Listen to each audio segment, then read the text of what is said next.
ভাইয়ের রেডি হওয়ার ধুম পড়ে গেছে। আচ্ছা, শুধু দুই ভাইও না, আমিও কিন্তু রেডি হয়ে নিয়েছি। হরে কৃষ্ণা। রাধাষ্টমীর জন্য আমরা সবাই রেডি হয়ে নিয়েছি, এবার বেরিয়ে যাচ্ছি। রাধাষ্টমী সেলিব্রেট করবো একজন ভক্তের বাড়িতে একসঙ্গে। সেখানে প্রায় 100 জনের কাছাকাছি ভক্ত ছিল। আমরা সবাই মিলে রাধাষ্টমী সেলিব্রেট করতে এখানে পৌঁছিয়ে গেছি। তো আমি আমার প্রায় প্রত্যেকটা ভিডিওতেই কিন্তু দেখাই যে আমরা প্রত্যেকটা সেলিব্রেশনই, সে জন্মাষ্টমী হোক, রাধাষ্টমী হোক বা অন্য কোনো সেলিব্রেশনই হোক, আমরা কিন্তু মোটামুটি একটু ভক্ত সঙ্গের মধ্যেই কিন্তু সেলিব্রেট করার চেষ্টা করি।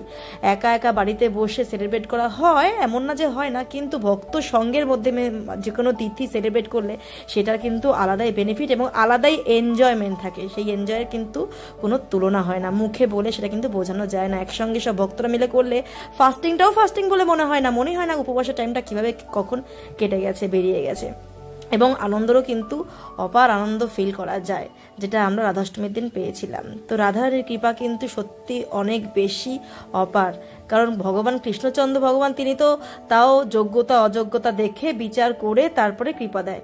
কে কতটা যোগ্য, কে কতটা কৃপা ধরে রাখার ক্ষমতা আছে সেটা বিচার করে তবে কিন্তু কৃপা করেন। কিন্তু রাধারানী এতটাই কৃপাময় বা এতটাই মার্সিফুল তিনি, যে তিনি কিন্তু যোগ্যতা অযোগ্যতা কিছু দেখেন না, বাস তার শরণাপন্ন হলেই কিন্তু তিনি তার আনলিমিটেড কৃপা সেই ভক্তের উপর প্রদর্শন করেন। তো একসময় একটা লীলা বলি, ছোট কথা, যে একসময় জন্মাষ্টমী হচ্ছিল নন্দগাঁওতে। তখন রাধারানীর বান্ধবীদের দেখানো হয়েছে যে দেখো কৃষ্ণের জন্মাষ্টমী কত বড় করে করা হচ্ছে, যে যা ভক্তরা যেই পাত্র আনছে সেই পাত্রতে ভরে ভরে সব প্রসাদ দেওয়া হচ্ছে।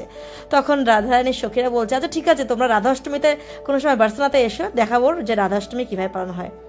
তো সেই কথা মতন তখন কৃষ্ণের বন্ধু বান্ধব নিয়ে কৃষ্ণ গেছে রাধাষ্টমী দেখতে। তখন দেখা যাচ্ছে যে রাধারানী সব ভক্তরা যে পাত্রগুলো আনছে সেই পাত্রগুলোকে নিজে রেখে দিয়ে নিজের কাছে সবথেকে লার্জ সাইজ, সবথেকে বড় সাইজ যে পাত্রগুলো থাকছে সেই পাত্র করে ভরে ভরে প্রসাদ দিয়ে দিচ্ছে। তো এইটাই হচ্ছে রাধারানীর কৃপা।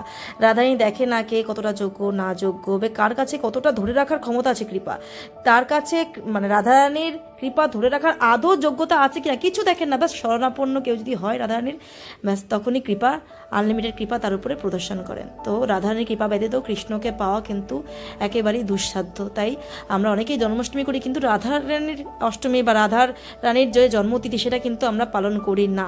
তাই রাধাষ্টমী করা আমাদের অনিবার্য প্রয়োজন, এবং রাধারানীর কৃপা পাওয়ারও কিন্তু আমাদের খুব দরকার আছে যদি আমরা কৃষ্ণ প্রেম পেতে চাই, গোলক ধামে যেতে চাই। তো সবাই মিলে আমরা এইভাবে করেই ভক্ত সঙ্গের মাধ্যমে রাধাষ্টমী সেলিব্রেট করেছি, রাধারানীকে খুশি করার জন্য, আমরা নিজেও খুশি পাওয়ার জন্য। কারণ ভক্ত সঙ্গের মাধ্যমে যে খুশিটা, যে আনন্দটা পাওয়া যায় সেটা কিন্তু বাড়িতে বসে একা একা কখনোই সম্ভব নয়।